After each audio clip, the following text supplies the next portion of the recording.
Indiana Newsdesk is made possible in part by Maller-Grodner Attorneys, providing legal services to clients and the community. Understanding, expertise, results. Bloomington and Indianapolis. LawMG.com. IU Center for Rural Engagement, extending IU Bloomington resources to improve Hoosier lives in partnerships with communities and organizations. rural.indiana.edu.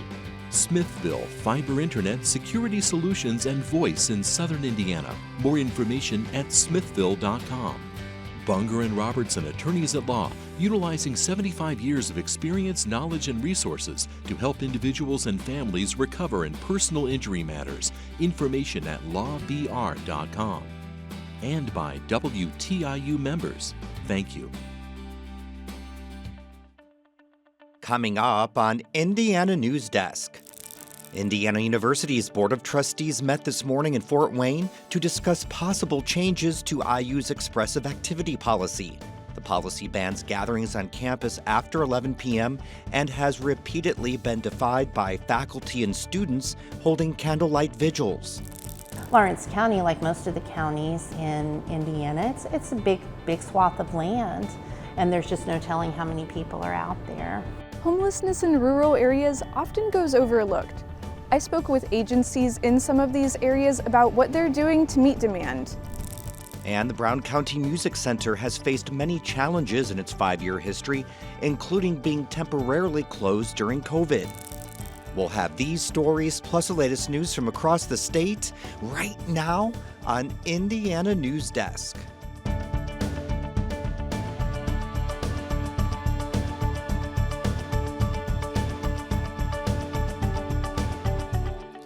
Welcome to Indiana Newsdesk. I'm Joe Wren.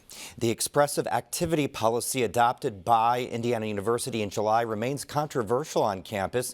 The Board of Trustees says the policy protects campus safety, but IU continues to face criticism for it, especially the policy's curfew for expressive activity. Now, the policy states expressive activity such as protests and peaceful gatherings are banned between 11 p.m. and 6 a.m.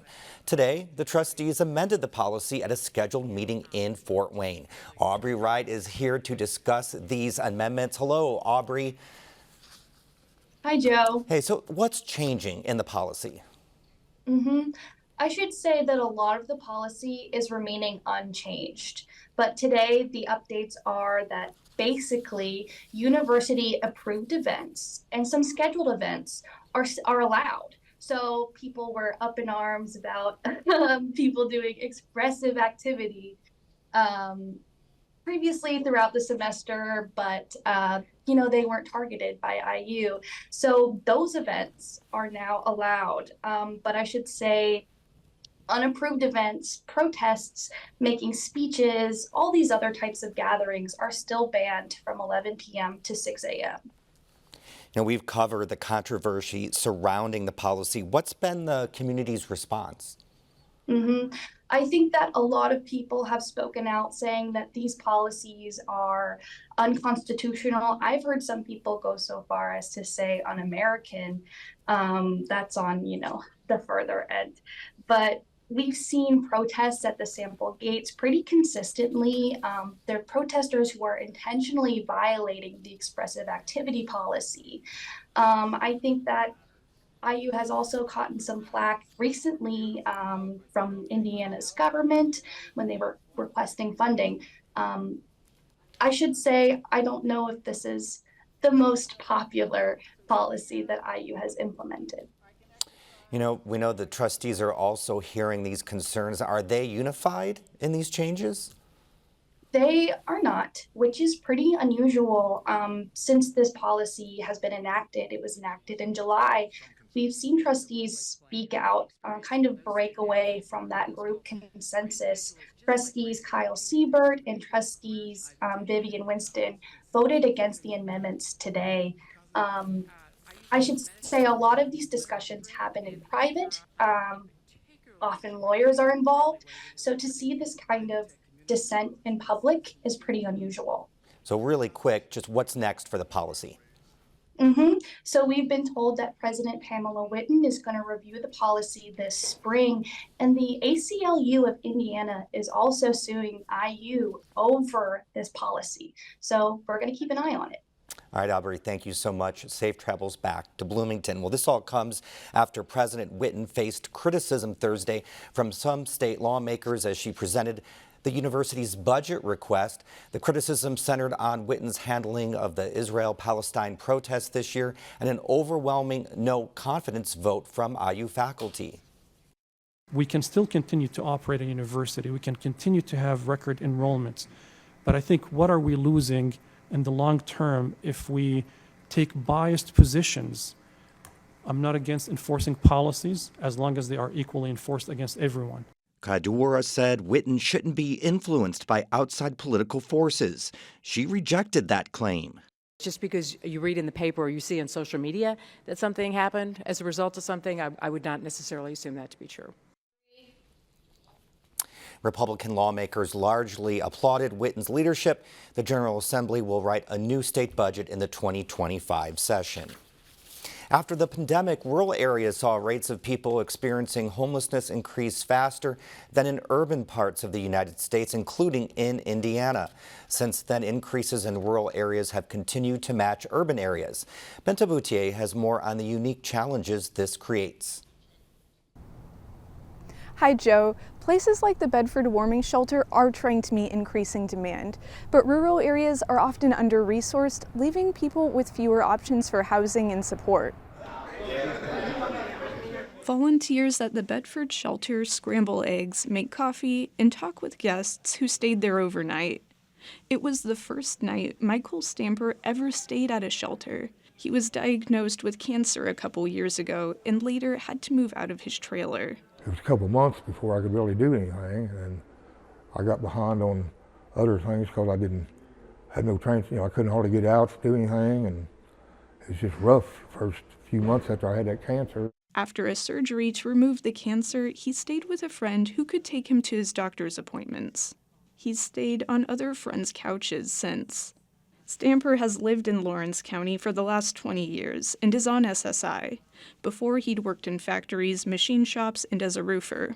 Dealing with, I lost my housing, and I've never had to deal with anything like this before. But I think Heather, she's helped me out quite a bit. I got to fill out some applications for some apartments today. Heather Flynn runs the Bedford Warming Shelter, which starts overnight services in November that last until April. She offers case management year-round. Bedford's Warming Shelter is in one of Indiana's 40 rural counties and is one of the last resources before Jeffersonville. The shelter moved to its current location 3 years ago. Since the move, Flynn has focused on getting people a place to live. That first year we had 68 different people, and I believe we got 27 of them into housing that season. And then every year when we close in March, we've gotten a certain number of people in, and then through the summer we continue to get people in. They've placed 100 people in housing in the last 3 years. Even before, Flynn says the need was there. Lawrence County's housing stock is aging, with about 20% built before 1940. And as of 2022, the county had about 600 fewer vacant and available homes than it did 9 years ago. Rent is cheaper in Indiana's rural areas, including Lawrence County.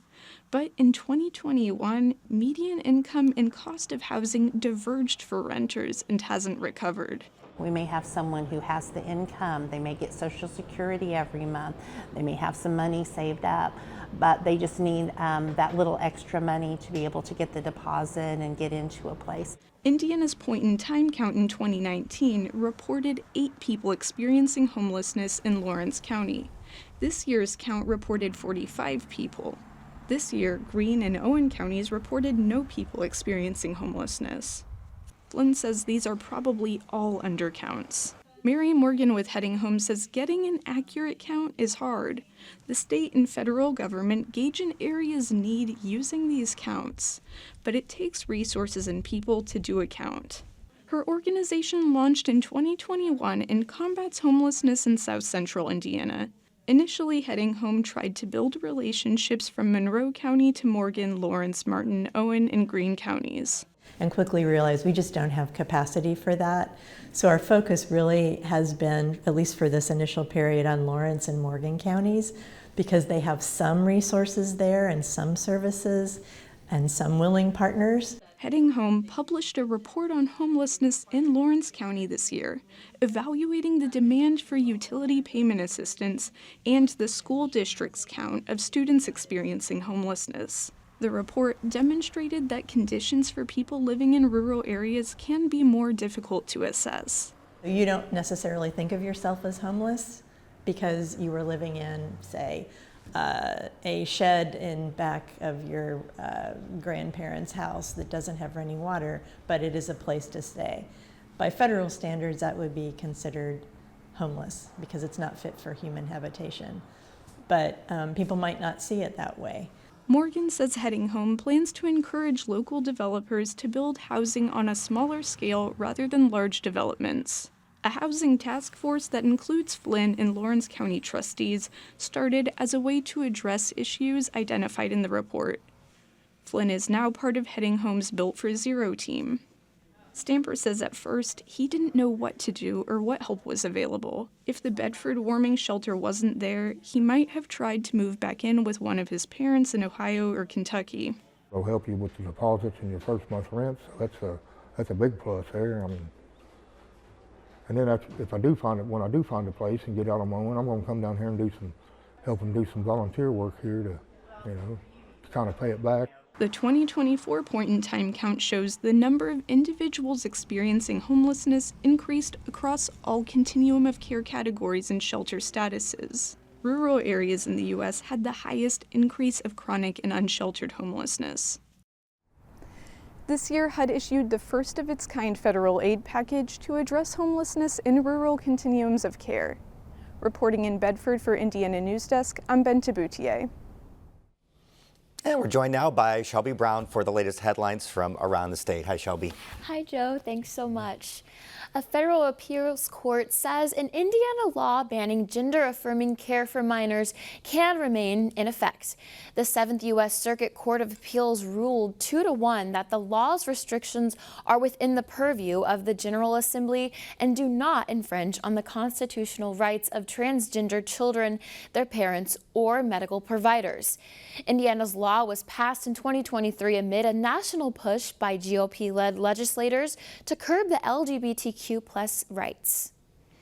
And the Monroe County Council Tuesday gave the go-ahead to buy the North Park property to use as the site of a new justice complex.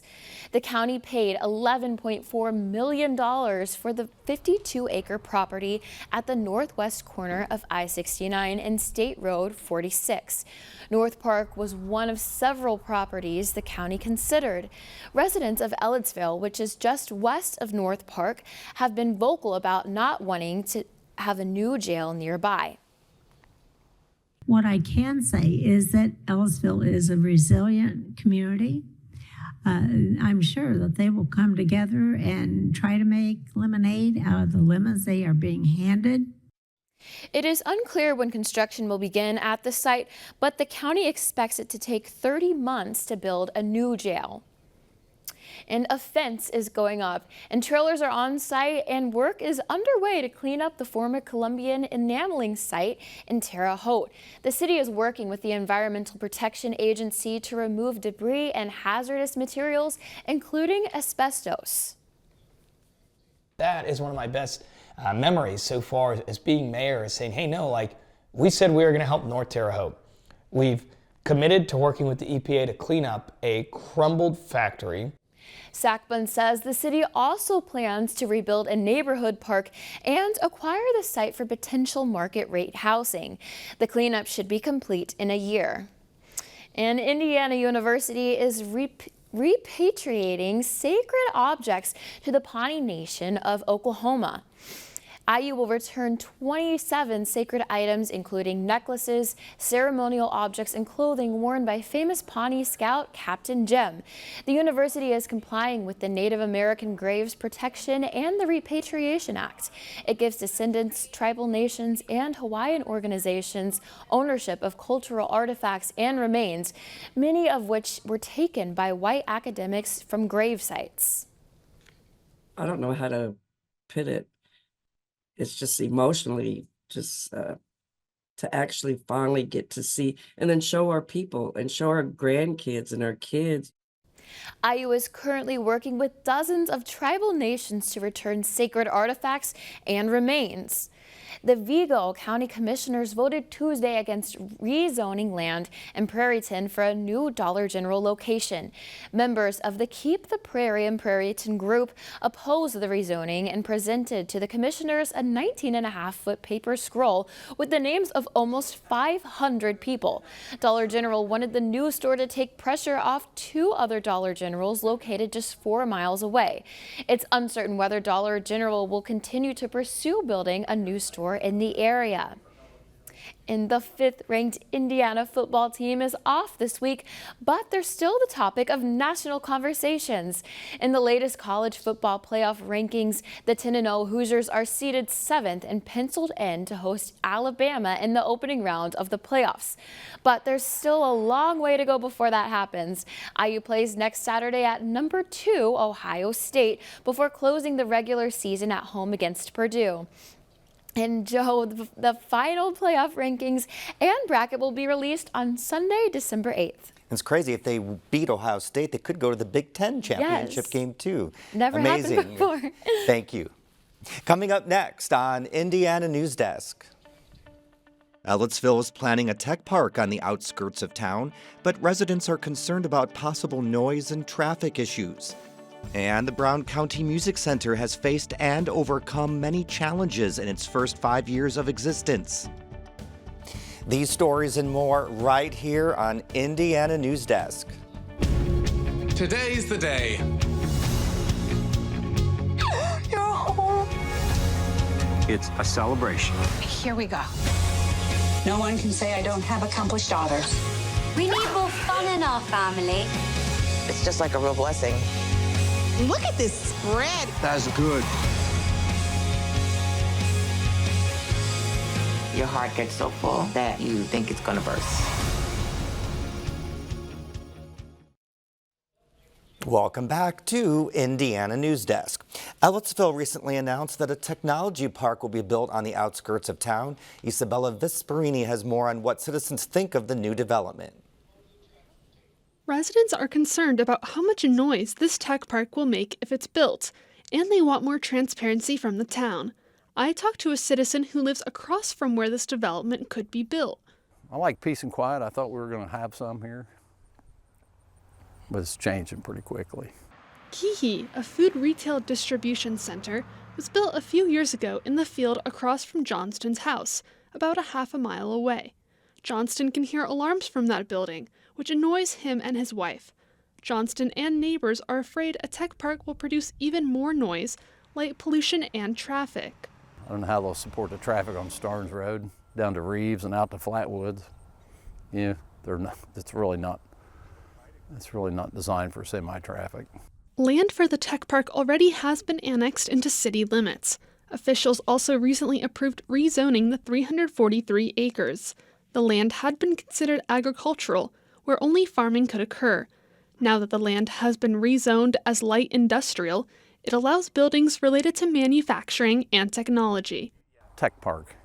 Yeah, what's that mean? Scott Reynolds created the site HARP, Indiana. It provides documents and videos about the project and contact information for Ellettsville officials. Reynolds also has concerns about the pace of the annexation and rezoning process. There was really very little information that was being shared and very little information that was being made available by the people who are proposing to develop this property. William Ellis, who is on the Ellettsville Town Council, is aware of concerns about a lack of information on the project, but he isn't worried about the lack of transparency from developer Greg Bowlen.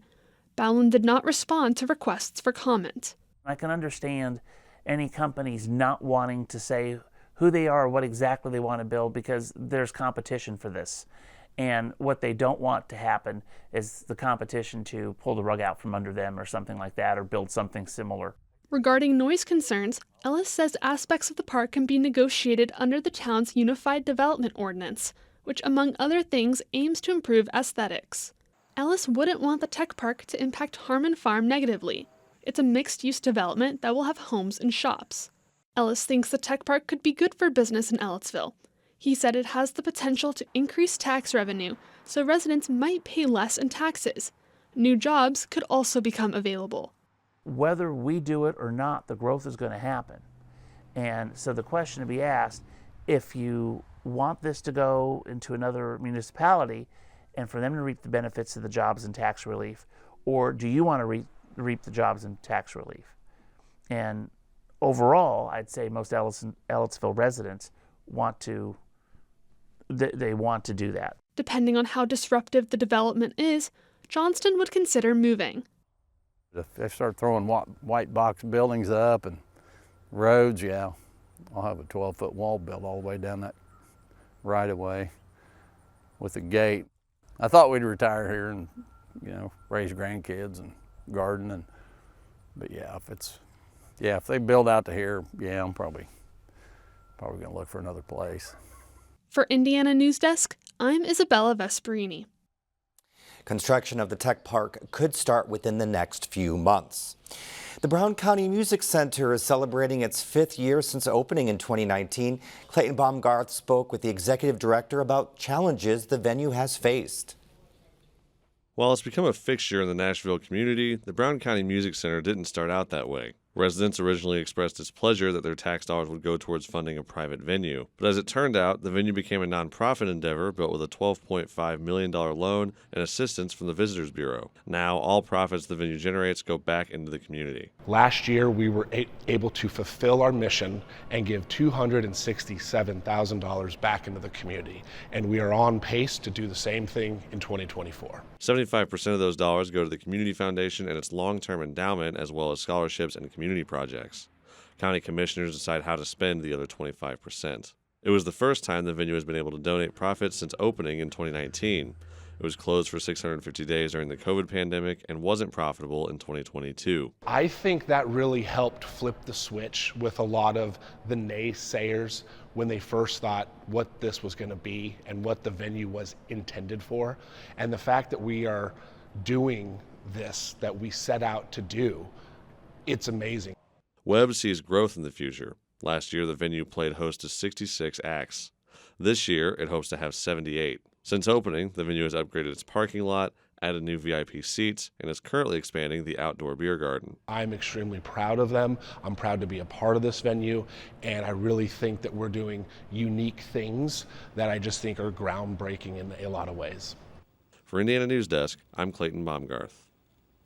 Center has a busy schedule with Tracy Lawrence, Kenny G playing this weekend, acts such as Kansas, Cheap Trick, and the Oak Ridge Boys performing in the coming weeks. The Metropolitan Opera and the Jacobs School of Music are partnering for the world premiere of The Amazing Adventures of Cavalier and Clay. Aubrey Wright has more.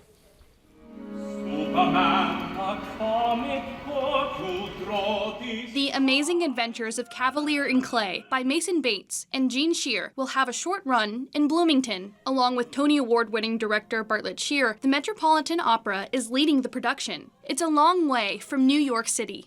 This enables us to get a look at the piece, see what's working, what could be improved, experiencing it with an audience, which can tell us a lot about the pacing and the length and how things are working. The Amazing Adventures of Cavalier and Clay follows two cousins in 1940s New York City. Joe Cavalier is a refugee and an artist from Prague, and Sam Clay is a toy and novelty copywriter. Together, they create their own shackle-breaking superhero, the Escapist. Chandler Ben is one of the students debuting the role of Cavalier. I think the most rewarding part of this entire process is building a character from the ground up that's never been in live performance before, with all these people who, maybe even know the character better than I do. And Veronica Siebert plays socialite Rosa Sachs, who is helping rescue children in Europe caught in World War II. She's a very strong woman.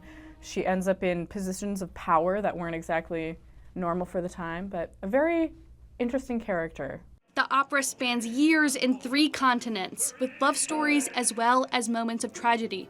Naturally, the all-student cast won't be as polished as professionals, but Cremo says they bring authenticity to their roles. It's actually perfect to see students playing these roles because they really are the right age and the characters are going through the things that these students go through at that age.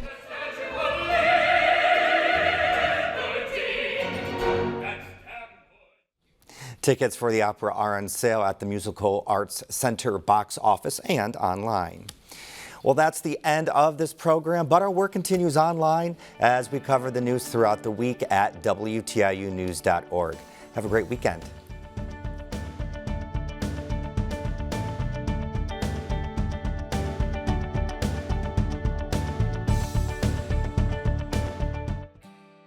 Indiana Newsdesk is made possible in part by Maller Grodner Attorneys, providing legal services to clients and the community. Understanding, expertise, results. Bloomington and Indianapolis. LawMG.com. IU Center for Rural Engagement, extending IU Bloomington resources to improve Hoosier lives in partnerships with communities and organizations. rural.indiana.edu. Smithville Fiber Internet Security Solutions and Voice in Southern Indiana. More information at smithville.com. Bunger & Robertson Attorneys at Law, utilizing 75 years of experience, knowledge, and resources to help individuals and families recover in personal injury matters. Information at lawbr.com. And by WTIU members. Thank you.